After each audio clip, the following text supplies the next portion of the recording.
Three-sided polygon. A polygon is any object that makes a space. Like a three-sided polygon would be a triangle. Four-sided polygon would be like a rectangle. Okay. Now we can see that in the basically in the square, there's two of them, two diagonals. Now I'm trying to see. We'll do the first one. Okay. Explain what is meant by D4. D4 means a four-sided polygon. Do you get what I'm saying?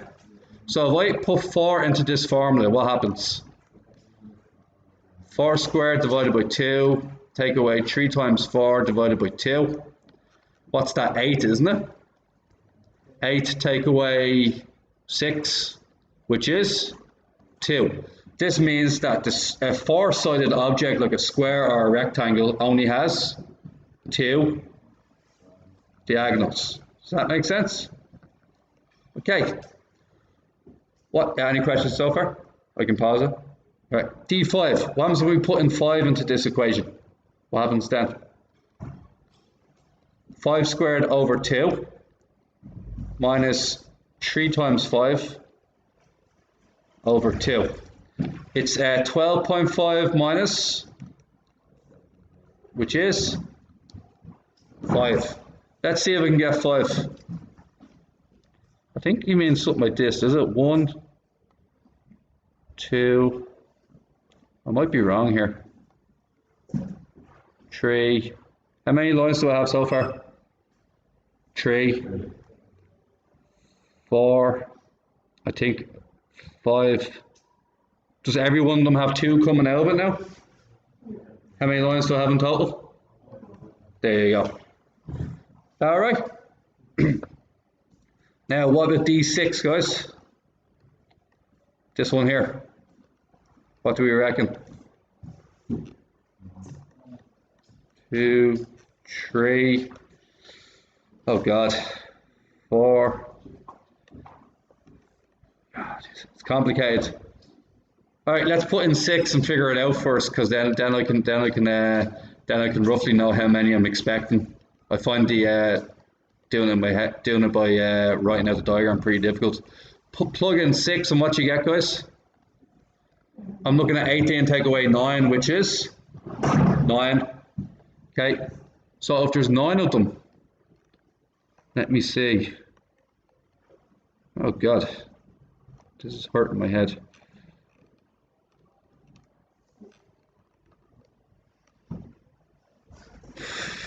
I think I might just leave this one alone, okay? Because it looks awful, doesn't it?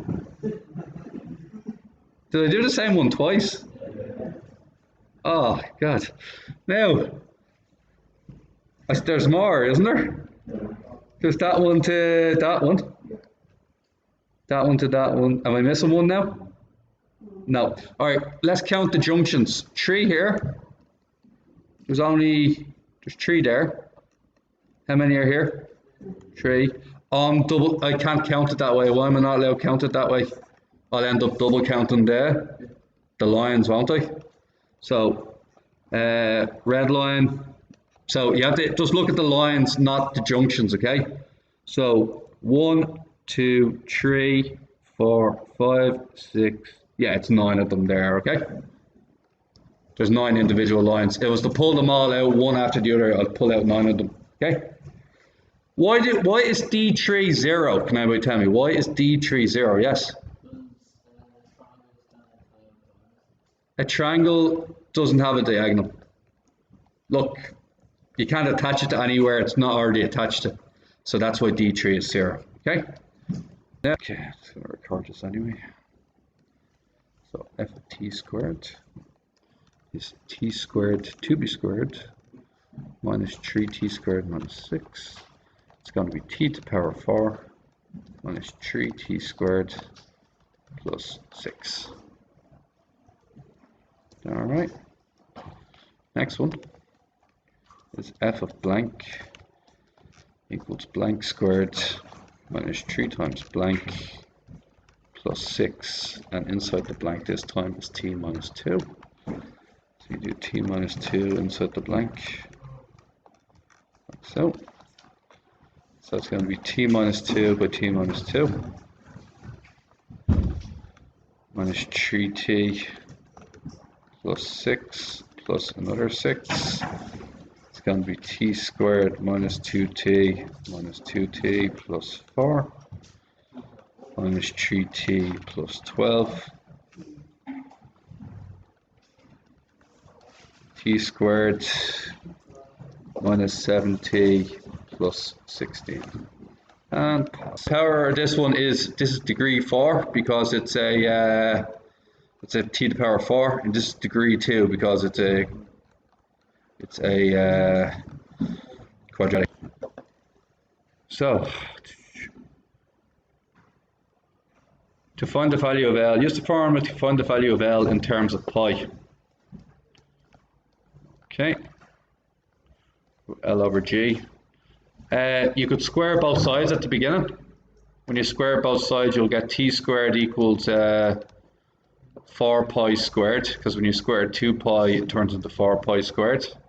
And when you square a square root, it disappears. So you could have that formula straight away. To isolate L on its own, which I have highlighted here, L's on the right hand side.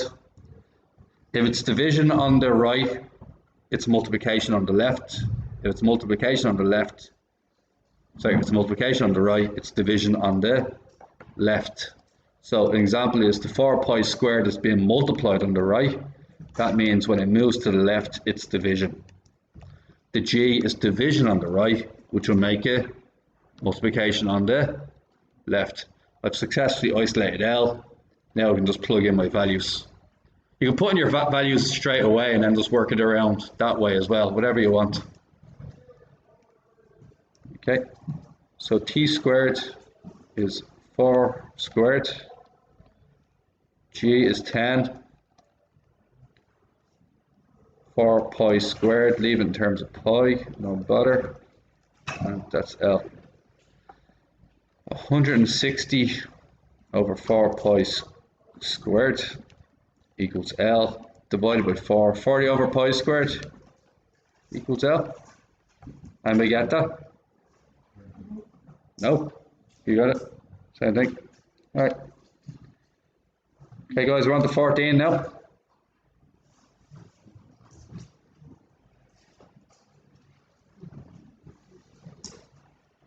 P.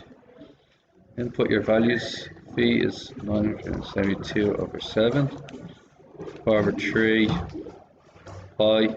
22 over 7. 22 over 7.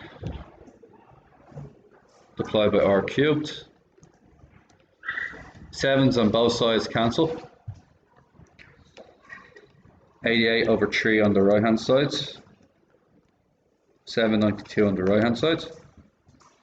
The 3 is division on the right, which will make it multiplication on the left. The 88 is multiplication on the right, which will make it division on the left. And then you get your calculator out. Press the fraction button. 3 times 792 over 88. You get 27. So you get r cubed equals 27. And there's a button. It's what number when you multiply by itself 3 times gives you 27. That's known as the cube root of 27. Okay. And you can see this button just above the square root sign. Shift cube root button 27. And r value equals 3. Okay, so I did 8, 10, 13, and 14.